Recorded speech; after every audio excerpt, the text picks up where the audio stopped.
ስለ አድቬንቲሲዝም ምን ያህል ታውቃላችሁ? ምናልባት በጣም ሚዲያ ላይ ከቨሬጅ ያላገኘ ነገር ግን አደገኛ ምንፍቅና የሚያስተምር ግሩፕ ነው። ራሱን የቻለ ግሩፕ ነውና በተለይም አንደኛው አስተምሯቸው በጣም አደገኛ የሆነ አስተምሮ ነውና ይህም ኢየሱስ ክርስቶስን የሚመለከቱበት መንገድ ነው። ክርስቶስ ኢየሱስ እንዴት ነው የሚመለከቱት ሲባል ክርስቶስ ኢየሱስ ለነሱ ማን ነው? አርክኤንጅል ሚካኤል ነው። ኦር የመላእክት አለቃ የተባለው ሚካኤል እሱ ነው ኢየሱስ ክርስቶስ የሚል አርጊመንት ያቀርባሉ። ያንን ሰብስቲንሼት ለማድረግ ወይም ለመደገፍ እንደነ ዳንኤል ምዕራፍ 12ን ተሰሎንቄ መጽሐፍ ላይ በመላእክት አለቃ ድምፅ ኢየሱስ ክርስቶስ ይወርዳል የሚልበትን ክፍል እና አንድ ሁለት ስትሮንግ የማይሆኑ ከአውዳቸው የተነጠሉ ክፍሎችን ይጨምራሉ። ይሄ በጣም ኢዚ የሆነ ዲባንክ ሊደረግ የሚችል ትምህርት ነው። አንደኛው አርጊመንታቸው ምንድን ነው? ሚካኤል መጽሐፍ ቅዱስ ውስጥ መልአክ ተብሎ አልተጠራም የሚል ነው።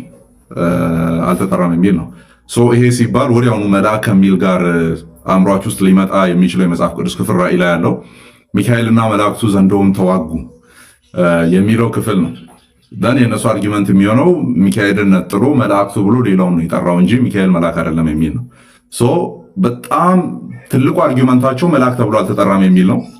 ነገር ግን ተጠርቷል፣ መጽሐፍ ቅዱሳችን ውስጥ መልአክ ተብሎ ተጠርቷል። ለምሳሌ እዚህ ጋር እንደምትመለከቱት በይሁዳ መልእክት ላይ አርክ ኤንግሎስ ተብሎ ተቀምጧል፣ ወይም የመላእክት አለቃ ሚካኤል ተብሎ ተጠርቷል። የመላእክት አለቃ አርክ ኤንግሎስ መሪያቸው የሆነ ዳንኤል መጽሐፍ ላይ ሄደን ስንመለከት ደግሞ ከፕሪንሶች መካከል አንዱ ነው ይላል። ከአለቆች መካከል አንዱ ነው። ዳት ሚንስ ሌሎች አለቆችም ጭምራሉ ማለት ነው።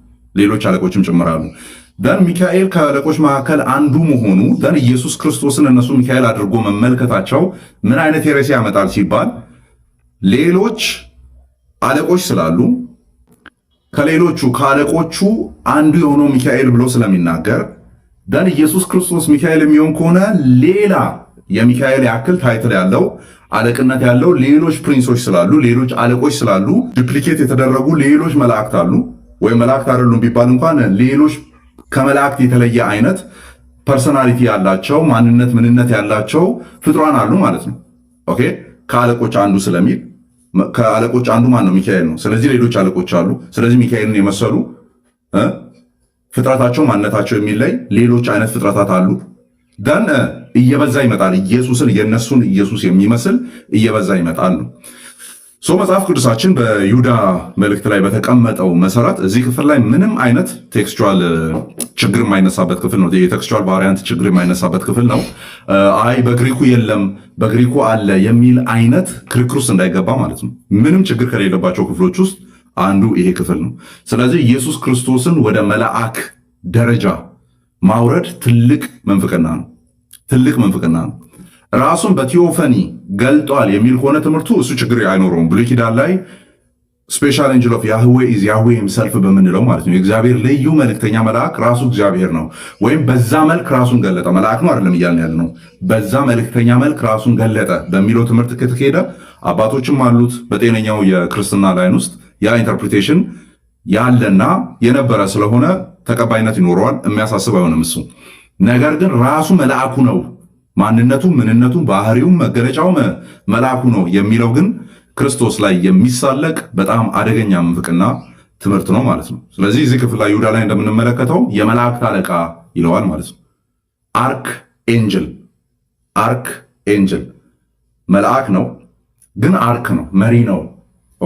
ቀዳማይ ነው፣ ፊት ያለ ነው፣ አለቃ ነው እንደማለት ነው። ይሄ ግልጽ ሆኖ በተቀመጠበት ኢየሱስ ክርስቶስን ከአምላክነት በማውጣት መላእክት ፍጥሯን እንደሆኑ ዕብራውያን ምዕራፍ 1 ላይ ይናገራል። መላእክቱን መናፍስት አገልጋዮችንም የእሳት ነበልባል የሚያደርግ ይላል። ማን ነው የሚያደርገው? ልጁ ነው የሚያደርገው። ልጁ መልሶ የእሳት ነበልባል የሚሆን መናፍስት የሚሆን ኦር መንፈስ የሚሆን ተደራጊ ሆኖ የሚመጣ አድርገው የሚስል ቴዎሎጂ ስለሆነ እጅግ ሪጀክት ሊደረግ የሚገባ ቴዎሎጂ ነው።